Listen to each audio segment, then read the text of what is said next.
Hello hello hello, बहुत बढ़िया बहुत बढ़िया।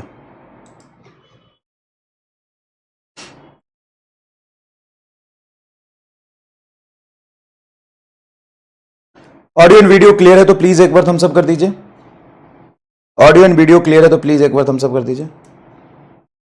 चलिए चलिए शुरू करते। अरे कुछ नहीं, ब्रेक लिया था ना हमने, बोला तो था कि 1 मिनट का ब्रेक दे दो, मुझे थोड़ा जूस पीना है। युगांडा का जूस पीना था, मैंने मंगाया तो पिया नहीं था मैंने। चलो छोड़ो। सबसे पहली बात समझिए कि ये ए वेक्टर है। हाँ सर ये ए वेक्टर है और ये बी वेक्टर है। हाँ सर ये बी वेक्टर है और इन दोनों के बीच में एंगल क्या है? थीटा है। ए वेक्टर और बी वेक्टर के बीच में एंगल क्या है? थीटा है। हमने ट्रायंगल लॉ ऑफ एक्रेडिशन में क्या बताया आपको? हमने ट्रायंगल लॉ ऑफ एक्रेडिशन में आपको बताया कि पहले वेक्टर को ड्रॉ करिए। ये रहा आपका पहला वेक्टर, इसको मैंने ड्रॉ किया। चलिए पहला वेक्टर ड्रॉ कर लिया। जहां पे पहला वेक्टर खत्म हो रहा है, जहां पे पहला वेक्टर खत्म हो रहा है वहीं से दूसरा वेक्टर शुरू करेंगे। एकदम टन टना टन टन टना टन टन दूसरा वेक्टर शुरू कर देंगे। ये बी वेक्टर है। अब क्या यहां पे ए और बी दोनों का टेल था? हां सर। टेल से टेल कब मिलाते हैं? जब एंगल देखना होता है। हेड से हेड कब मिलाते हैं? जब एंगल देखना होता है। क्या दोनों का टेल से टेल है? ये एंगल सही है। हां, ए को ड्रॉ किया। ए जहां पे खत्म हो रहा है, खत्म कहां पे? जहां हेड होता है। जहां हेड होता है वहां खत्म होता है। जहां ए खत्म हो रहा है वहीं से बी शुरू करेंगे। वहां से बी शुरू कर दिया सर, एकदम टनाटन। ये ए और बी के बीच में एंगल ये वाला आपका क्या है? थीटा है। अब ध्यान से थोड़ा विजुअलाइज करके देखना। ए के टेल से बी के हेड को मिलाएंगे। क्या करेंगे? ए के टेल से बी के हेड को मिलाएंगे। पहले वाले के पूंछ से दूसरे वाले के सर को मिलाएंगे। ये आपका ए और बी का क्या मिलेगा? रिजल्टेंट। ये आर मिलेगा वेक्टर। अब मुझे ये बताओ बी वेक्टर एक्स एक्सिस से कितना एंगल बना रहा था? थीटा। क्या ये एंगल तो रहा थीटा से कम नहीं है अल्फा? ये किसके बीच का एंगल है? आर वेक्टर और ए वेक्टर के बीच का एंगल है। अब अपन ने क्या बताया आपको कि बी का कंपोनेंट ले लो। इस बी वेक्टर जो थीटा एंगल पे इसका कंपोनेंट लोगे यहीं तक आएगा। ये होगा बी कॉस थीटा और ये हो जाएगा आपका इस बी वेक्टर का कंपोनेंट बी साइन थीटा। बोलो हां कि ना? हां सर। अब इसको थोड़ा सा और रीड्रॉ करोगे तो आपको साफ साफ दिखेगा। ये हो गया ए प्लस बी कॉस थीटा। ये पूरा बेस हो गया ए और बी जोड़ के ए प्लस बी कॉस थीटा और ये था ए साइन थीटा। ए के हेड से बी के टेल को मिलाओ। ए के हेड से बी के टेल को मिलाओ। ये तुम्हारा रिजल्टेंट आर। ये एंगल बन रहा अल्फा। तो tan अल्फा क्या हो जाएगा सर? tan अल्फा हो जाएगा परपेंडिकुलर ए साइन थीटा। देखो ए साइन थीटा बटा A plus B cos theta. 1 minute, ये अल्फा क्या है? Angle between R vector and A vector. यही तो है angle between R vector and A vector. यही तो है angle between R vector and A vector. यही तो है। हां सर। तो ये बेटा रिजल्टेंट का ए वेक्टर के साथ एंगल हमने निकाला है। कैसे? याद रखो tan अल्फा बराबर क्या होता है? तो जिससे एंगल निकाल तो आता है ए साइन थीटा बटा A plus B cos theta.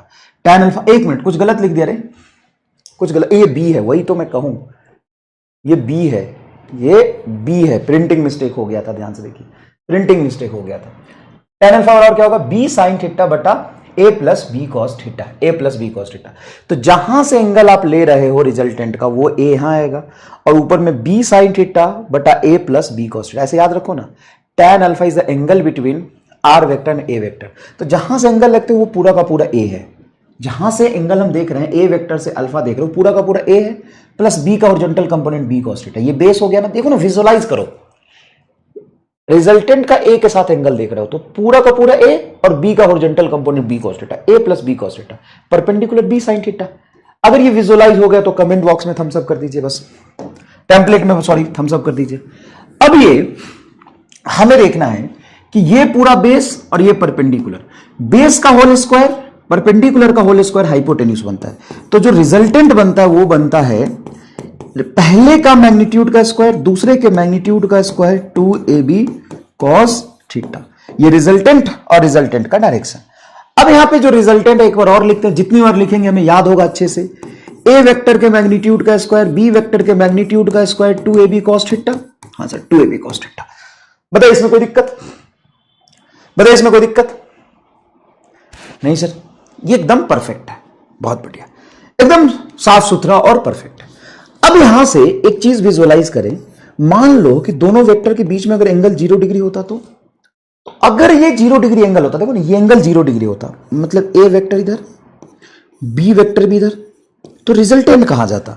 A vector is like कि मैं 10 न्यूटन का फोर्स आगे लगा रहा हूं, बी वेक्टर मतलब 20 न्यूटन का फोर्स आगे लगा रहा हूं, दोनों सेम डायरेक्शन में। तो अगर थीटा 0 है तो रिजल्टेंट भी इसका इसी तरफ होगा। हाँ, और रिजल्टेंट की जो वैल्यू होगी वो कितनी होगी? Simple A plus B. ये होनी चाहिए था, मैंने सोचा है। अब चलो फॉर्मूले से देखते हैं। अगर थीटा 0 है तो कॉस 0 बेटा क्या होता है? सर कॉस 0 1 होता है। A square plus B square plus 2ab, A square plus B square plus 2ab into 1। हाँ, तो A square B square plus 2ab A plus B का होल स्क्वायर आएगा, ये ए प्लस बी का whole square और ये root से square cut जाएगा, सिंपल ए प्लस बी बचेगा। तो ये रिजल्टेंट है ए और बी का, जब ए और बी के बीच में एंगल है 0 डिग्री। तो क्या सिंपल उनके मैग्नीट्यूड को ऐड कर दोगे? मैंने बोला था जब दो वेक्टर सेम ही डायरेक्शन में है तो उनके मैग्नीट्यूड को ऐड कर दो। क्या हो? उनके मैग्नीट्यूड को ऐड कर दो। देखो ये मान लो 10 आई कैप और 20 आई कैप, तो 30 आई कैप हो जाता सिंपल, उनके मैग्नीट्यूड का सिंपल एडिशन होगा। बोलो पूरा विजुअलाइज हुआ कि नहीं? अगर मैं यहां पे थीटा 90 डिग्री रख दूं तो 90 डिग्री का मतलब समझो, ये पूरा का पूरा ए वेक्टर एक्स में और ये बी वेक्टर ऊपर वाई में। अब सोचो कि अगर मैं बी को शिफ्ट करके ए के हेड से शुरू करूं तो यही बी वेक्टर बनेगा। हाँ, ए के टेल से बी के रिजल्टेंट को मिला दो, बी के हेड को मिला दो, ये रिजल्टेंट होगा। ये एंगल बताओ कितना हो जाएगा? सर ये एंगल थीटा है, ए एक्सिस से मान लो कुछ अल्फा एंगल बन रहा है, यही तो रिजल्टेंट का एंगल बनेगा। अब ये जो रिजल्टेंट है ये पूरा का पूरा इसका एक्स कंपोनेंट ए है, वाई कंपोनेंट बी है, तो तुम्हें नहीं लग रहा रिजल्टेंट हो जाएगा रूट अंडर बेस का होल स्क्वायर प्लस हाइपोटेन्यूज का होल स्क्वायर? हाँ सर, थीटा 90 पे यहां पर रखो, कॉस 90 बोलो क्या होगा? सर कॉस 90 होता है 0। ये थीटा 90 रखोगे तो कॉस 90 0, तो ये 0 से मल्टीप्लाई होकर 0, तो root under A square plus B square. देखो मैच कर गया। भाई साहब क्या विजुअलाइजेशन है, मैं तुम्हें कैसे बता रहा हूं, पता चल रहा है तुम्हें? मैं तुम्हें डबल लेयर समझा रहा हूं, डबल लेयर। थम्स अप कर दो टेम्पलेट में अगर समझ आए तो। डबल लेयर, डबल लेयर कैसे? कि अगर मान लो दो वेक्टर के बीच में एंगल 90 है, तो यहां पे दो वेक्टर के बीच में एंगल 90 है, तो यहां 90 रखोगे, कॉस 90। सर कॉस 90 तो 0 हो जाएगा, 0 में ये मल्टीप्लाई होकर 0, तो रिजल्टेंट क्या बचेगा? ये अगर 0 ही हो गया तो root under A square plus B square. ये मैंने समझाया। और अब मैं डायग्राम से समझा रहा हूं कि मान ले बेटा ए वेक्टर है ये, और इससे परपेंडिकुलर तेरा ये बी वेक्टर है, तो ये पूरा का पूरा एक्स में हो गया, ये बेस हो गया, ये परपेंडिकुलर तुम्हारा वाई में हो गया, तो रिजल्टेंट ये होगा। हाँ, अब ये रिजल्टेंट क्या बनेगा? ये बेस का होल स्क्वायर, देखना यहां से बेस का होल स्क्वायर, ये परपेंडिकुलर का होल स्क्वायर का रूट, और यही तो बना है। देख डबल लेयर कंसेप्ट है कि नहीं? बताओ डबल लेयर कंसेप्ट है कि नहीं एकदम? अब बताओ अगर थीटा तुम्हारा 180 डिग्री हो जाए, 180 डिग्री का मतलब क्या है? कि मान लो वेक्टर ए आगे है और ये जो वेक्टर बी है ना बेटा वो ऐसे पीछे है। अब इन दोनों को तुम जोड़ रहे हो, अब जोड़ोगे तो क्या बनेगा बोलो? आर बराबर बनेगा ए वेक्टर, मतलब ए का मैग्नीट्यूड माइनस बी का मैग्नीट्यूड, ये बनेगा। इसमें मिनिमम रिजल्ट आएगी। अब यहां पे फॉर्मूले से देखो, यहां पे रखो 180 कॉस 180, यहां पे चलो ना फॉर्मूले से देखते हैं। Root under A square plus B square minus 2ab cos theta हो जाएगा, क्योंकि कॉस 180 होता है कॉस 180 होता है -1, तो बताइए क्या बन जाएगा? Plus 2ab cos 180 degree, A square plus B square plus 2ab cos 180 degree. Cos 180 बता क्या होता है? -1, तो ये बनेगा -1। तो ये बन गया तुम्हारा root under A square plus B square minus देखो cos 180 -1 minus 2ab A square plus B square minus 2ab क्या हो जाएगा? Root under A minus B का होल स्क्वायर। स्क्वायर से रूट कटेगा a माइनस बी। अगर दो वेक्टर के बीच में 180 डिग्री का एंगल हो, उनको जोड़ रहे हो, तो सीधा a माइनस बी रिजल्ट होगा। तो ये तुम्हें सबसे इंपॉर्टेंट चीज बताई यहां पे, ये जो मैंने तुम्हें बताई ये सबसे इंपॉर्टेंट चीज है भाई मेरे, सबसे इंपॉर्टेंट चीज है कि दो वेक्टर को अगर आप जोड़ रहे हो और दोनों के बीच में एंगल 0 है, तो सीधा उनका रिजल्टेंट उनके मैग्नीट्यूड के सम के बराबर होगा। दो वेक्टर को आप ऐड कर रहे हो, उनके बीच में एंगल 90 है, ऐसे है, तो रिजल्टेंट देखो ये आर, ये आएगा root under A square plus B square दो वेक्टर आप ऐड कर रहे हो, उनके बीच में 180 का एंगल है, ये आगे जा रहा है ये पीछे जा रहा है, तो उनको ऐड कर रहे हो, तो उनका एडिशन का मैग्नीट्यूड होगा a माइनस बी।